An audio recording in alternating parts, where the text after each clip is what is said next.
ओम गण गणपताय का पाठ करना है। सफल व्यापार और करियर में अच्छे परिणामों की प्राप्ति होती है। जब जब गणपति बप्पा घर आते हैं, खुशियाँ, समृद्धि और सकारात्मकता का प्रवाह अपने आप बढ़ जाता है।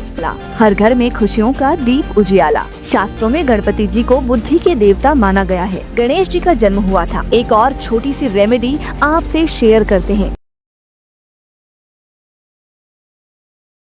प्यारे दर्शकों, आप सभी का हार्दिक अभिनंदन है गणेश चतुर्थी के इस पावन अवसर पर। आज का दिन सिर्फ कोई साधारण दिन नहीं है। आज है विघ्नहर्ता श्री गणेश जी का आगमन। चाहे बिजनेस में प्रॉब्लम्स हो या फिर आपके जॉब स्किल्स में समस्याएं आ रही हो या काम काज नहीं चल रहा हो, तो गणपति चतुर्थी वाले दिन में ये छोटी सी रेमेडी जरूर से करके देखिए। जब जब गणपति बप्पा घर आते हैं, खुशियाँ, समृद्धि और सकारात्मकता का प्रवाह अपने आप बढ़ जाता है। तो आइए लाइक्स एंड सब्सक्राइब की गर्जना के साथ इस शुभ अवसर का आरंभ करें। अपनी भावनाओं को जोड़ें भक्ति की इस अनोखी धारा से। गणपति बप्पा का आशीर्वाद हो, हर कठिनाई का समाधान पास हो। आए मिलकर मनाएं ये पर्व निराला। हर घर में खुशियों का दीप उजियाला। जय सच्चिदानंद जी। प्यारे दर्शकों, दिल थाम कर बैठिए और इस वीडियो को ज्यादा से ज्यादा शेयर करिए। वीडियो में आगे बढ़ने से पहले एक छोटी सी रिक्वेस्ट है। जो लोग पहली बार हमारे चैनल पर आए हैं, जल्दी से चैनल को सब्सक्राइब कर लीजिए, वीडियो को लाइक कीजिए और शेयर जरूर करें ताकि ये जानकारी अधिक से अधिक लोगों तक पहुंच सके। भगवान गणेश प्रथम पूज्य देवता हैं, जिन्हें सभी शुभ मांगलिक कार्यों से पहले पूजा जाता है। मान्यता है कि प्रभु के आशीर्वाद से कार्यों में आ रही बाधाएं समाप्त होती हैं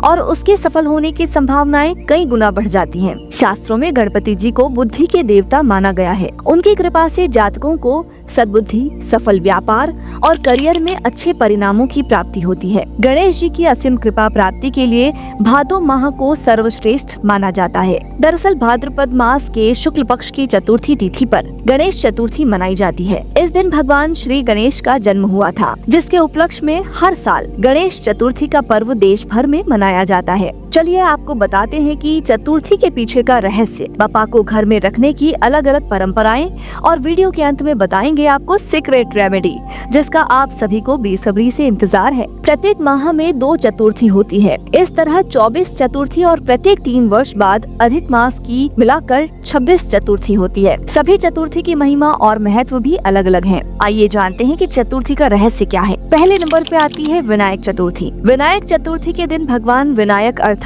गणेश जी का जन्म हुआ था। वैसे तो ये हर माह आती है, लेकिन भाद्र माह की चतुर्थी बहुत ही महत्व की होती है, क्योंकि इसी माह में गणेश जी का जन्म हुआ था। कई स्थानों पर विनायक चतुर्थी को वरद विनायक चतुर्थी या गणेश चतुर्थी के नाम से भी जाना जाता है। दूसरे नंबर पे आती है संकट चतुर्थी। माघ महीने के कृष्ण पक्ष को आने वाली चतुर्थी को संकष्टी चतुर्थी, माघी चतुर्थी या तिल चौथ कहा जाता है। 12 मास के अनुक्रम में ये सबसे बड़ी चतुर्थी मानी गई है। इस दिन भगवान गणेश की आराधना सुख सौभाग्य की दृष्टि से श्रेष्ठ है। चतुर्थी के व्रतों के पालन से संकट से मुक्ति मिलती है और आर्थिक लाभ प्राप्त होता है। चंद्र दर्शन से बचना चाहिए इस दिन। धार्मिक मान्यता है कि चतुर्थी के दिन चंद्रमा का दर्शन करने से व्यक्ति को झूठे आरोपों और बदनामी का सामना करना पड़ता है। हिंदू पंचांग के मुताबिक इस बार चतुर्थी तिथि का प्रारंभ 26 अगस्त को दोपहर 1:54 पर होगा। तिथि का समापन 27 अगस्त की दोपहर 3:44 पर होगा। उदया तिथि के मुताबिक गणेश चतुर्थी का पर्व 27 अगस्त को मनाया जाएगा। खास बात ये है कि इस दिन बुधवार है, जो भगवान गणेश की पूजा को समर्पित है। इसके अलावा 6 सितंबर 2025 को अनंत चतुर्दशी के दिन भगवान गणपति के विसर्जन के साथ इस पर्व का समापन किया जाएगा। 1.5 दिन के गणपति। कई परिवार बप्पा को 1.5 दिन तक घर में रखते हैं। ये परंपरा छोटी, सरल और भावपूर्ण होती है। इसमें जल्दी विदाई देकर बप्पा से आशीर्वाद लिया जाता है और उन्हें पुनः अगले साल आमंत्रित करने का संकल्प लिया जाता है। 3 दिन के गणपति। कामकाजी परिवारों के लिए 3 दिन गणपति बप्पा को घर में रखने की अवधि सुविधाजनक होती है। 3 दिन तक बप्पा की पूजा, भक्ति और प्रसाद के साथ उत्सव मनाने के बाद विसर्जन किया जाता है। 5 दिन के गणपति। मान्यता है कि 5 दिन गणपति बप्पा को घर में लाने से सकारात्मकता और समृद्धि आती है। 5 दिन तक बप्पा के घर में विराजमान रहने से परिवार और मित्रों को आमंत्रित करने, पूजा और प्रसाद वितरण का पर्याप्त समय मिल जाता है। 7 दिन गणपति। गणपति बप्पा का 7 दिन का प्रवास गहरी आस्था और समर्पण का प्रतीक है। पूरे सप्ताह घर में भक्ति, संगीत, पूजा और प्रसन्नता का माहौल रहता है। यह परंपरा अक्सर वे लोग निभाते हैं जो पूरे दिल से उत्सव उत्सव में डूबना चाहते हैं। 11 दिन तक गणपति। गणेश चतुर्थी का सबसे पारंपरिक और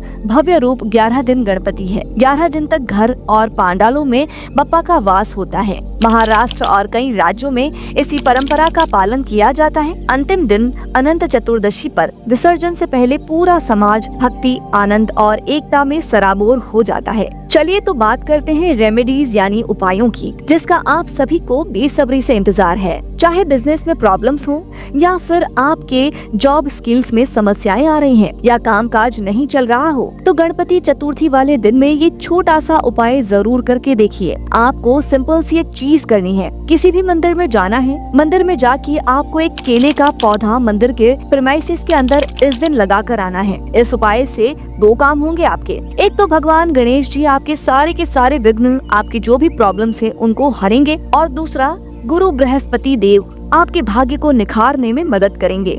ये वाला उपाय जरूर करना। और अगर आप बप्पा को प्यार करते हैं तो कमेंट सेक्शन में गणपति बप्पा मोरिया जरूर लिखना। एक और छोटी सी रेमेडी आपसे शेयर करते हैं। कोई भी आपकी प्रॉब्लम्स हो, घर से रिलेटेड, बिजनेस से रिलेटेड, फाइनेंस से रिलेटेड, कोई भी प्रॉब्लम रिलेशन से रिलेटेड, उन सबको ठीक करने के लिए करना क्या है? गणपति चतुर्थी वाले दिन सुबह नहा धोकर पीले या लाल वस्त्र पहनकर आपने गणपति जी के सम्मुख जाना है। ओम गण गणपताय का पाठ करना है और साथ ही आपने उनको मोदक और केले चढ़ाने हैं। साथ ही आप भगवान गणपति जी के वाहक मूषक को भी प्रसाद का भोग लगाएं। गणेश चतुर्थी का त्योहार पूरे भारत में अपार श्रद्धा और उत्साह के साथ मनाया जाता है। ये केवल धार्मिक पर्व ही नहीं बल्कि एक सांस्कृतिक उत्सव भी है, जिसमें भक्ति, संगीत, नृत्य और कला का संगम देखने को मिलता है। हर साल गणेश उत्सव के दौरान बड़े बड़े मंचों पर रंगारंग कार्यक्रमों का आयोजन किया जाता है। गणेश चतुर्थी उत्सव केवल एक कार्यक्रम नहीं बल्कि एक भावात्मक यात्रा है। बप्पा से यही प्रार्थना है कि वे सबके जीवन में सुख, शांति और समृद्धि लाएं। आइए सभी मिलकर एक बार कमेंट बॉक्स में जयकारा लगाकर जाएं, जोर से पुकारें, गणपति बप्पा मोरिया, मंगल मूर्ति मोरिया। धन्यवाद। सभी साधकों के लिए शुभ समाचार। अब अमृत वेला मेडिटेशन क्लास होगी गूगल मीट पर। अमृत वेला मेडिटेशन ज्वाइन करें। पहला सत्र सुबह 3:30 से 4:30 बजे तक। दूसरा सत्र सुबह 4:30 से 5:30 बजे तक। सत्संग और साधना ज्वाइन करें। सत्संग रात 9:15 से 9:30 बजे तक। साधना और जाप रात 9:30 से 10:30 बजे तक। ये क्लास बिल्कुल फ्री है। इसका हिस्सा बने और अपने जीवन में आध्यात्मिक ऊर्जा का संचार करें। सभी साधकों से निवेदन है, यदि आपने अभी तक हमारा साधना व्हाट्सएप ग्रुप ज्वाइन नहीं किया है तो तुरंत करें। यहाँ आपको सभी आवश्यक दिशा निर्देश मिलेंगे। मेडिटेशन क्लास और व्हाट्सएप ग्रुप के लिंक आपको इस वीडियो के डिस्क्रिप्शन बॉक्स में मिल जाएंगे। आइए साथ मिलकर आध्यात्मिक यात्रा पर चलें।